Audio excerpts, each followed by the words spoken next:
The human being that emerges from psychoanalysis is not a human being that is at peace with itself. It is a human being that is divided, split, that is in conflict with itself, and that doesn't know itself completely.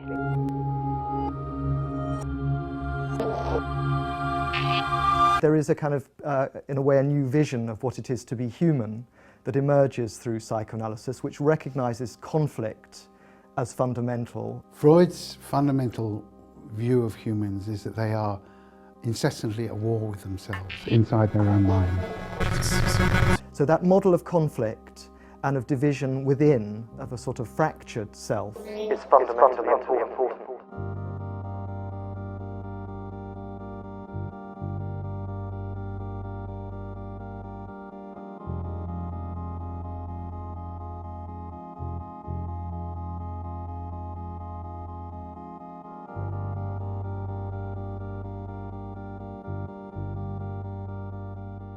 Freud has two models. In the first model, he distinguishes between perception consciousness, what he calls the pre-conscious, and the unconscious. In the second model, he distinguishes between the ego, the id, and the superego. The id refers to the cluster of drives that push for immediate satisfaction. It's governed by the pleasure principle. It wants things here and now, regardless of the consequences, and if it doesn't get it, then it screams or has a tantrum.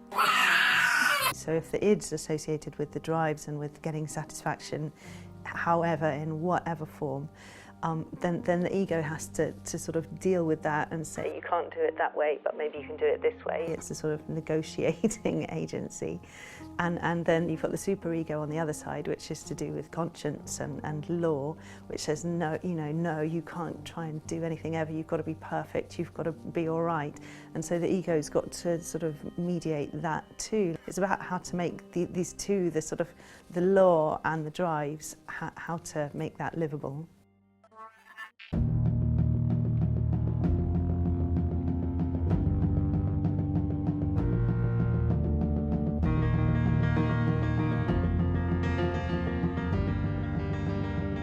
One of the difficulties in the later model of ego, id, and superego, and one of the reasons why it doesn't just map onto the earlier model of conscious, unconscious, preconscious, is that Freud thought that a part of the ego was also unconscious to itself. So there could be, as it were, something going on in the ego that's repressing thoughts, and yet that very fact or that very process might be unconscious within the ego. He thought of the ego as split between a conscious and an unconscious part.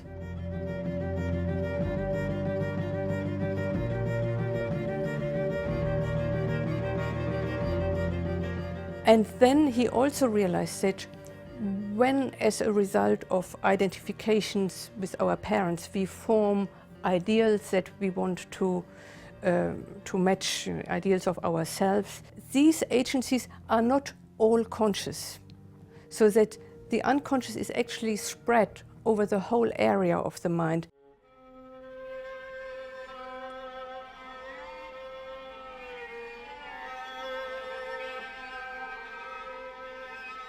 Sometimes I think we can oversimplify it by thinking about these sort of three little figures running about in our minds. The id represents normal childish desires and pleasures, and to demonize those by calling it a devil, I don't think is a good idea. And with the superego as an angel, I think it's even more problematic, because many of the demands of the superego are quite tyrannical and nonsensical.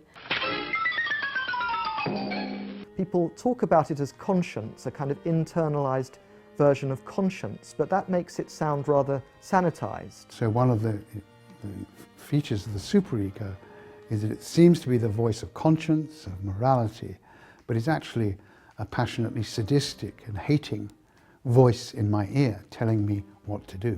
you know, the idea of the superego being something quite potentially perverse, that it's an agency that can even get enjoyment from making the person suffer, from watching them fail to live up to an ideal, for instance. What Freud was saying was that people fall ill of their moral ideals, and we ought to question their moral ideals.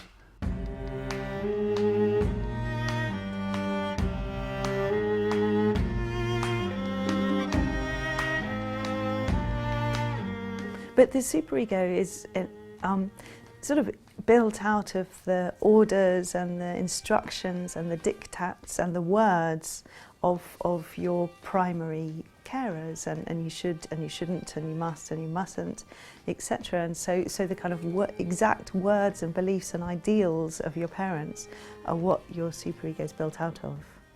Let's take an example.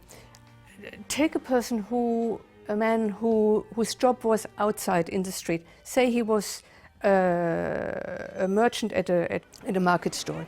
He developed panic attacks when going into work, and only in the summer. And in the end, he couldn't go into work at all in the summer. What emerged in the analysis was that he was told as a young boy, when he became interested in girls and used to look, you mustn't stare at a woman. Now, in the summer, a lot of slightly clad, very pretty young women, girls came to his market stall, and he found it impossible not to look. So to fulfill this moral demand of the superego, of which he wasn't aware, not initially, all he could do in the end was to avoid the situation completely. So, you know, he was unable to work because of his strict superego. If people have a sort of moral ideal that doesn't enable them to live, then they're going to suffer.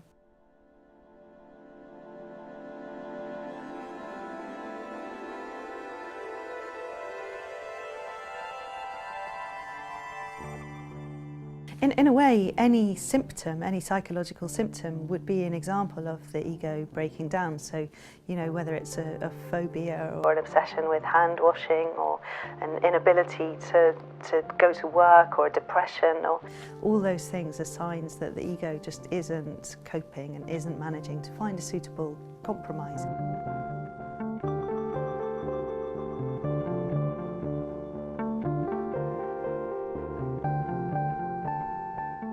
The second model of the mind that Freud came up with, the one that distinguishes between the ego, the it, and the superego, which also became the most popular one, has advantages and disadvantages. The disadvantages, and I think Freud himself noticed that towards the end of his life, is that it gives pride of place to the ego. Freud draws the analogy between a horse and a rider, and the ego and the id. The id is a horse, you know, a strong animal, full of energy, and the rider tries to rein in the horse, to direct it along a pathway that the rider chooses. And, you know, more often than not, say that works. However, sometimes the horse has a mind of its own, and it chooses its own way. And the ego, the rider, just follows. And pretends that it's going where it wants to go, where it's the horse that's making the decision.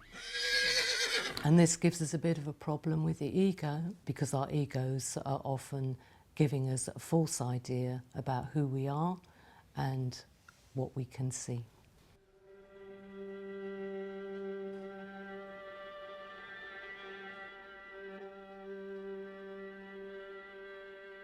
The ego is always a bit of a hokey construction. It's always a bit silly. It's always, you know, just trying to make everything okay and make everything look good. It's a bit like politicians saying we don't want to be seen to da-da-da-da.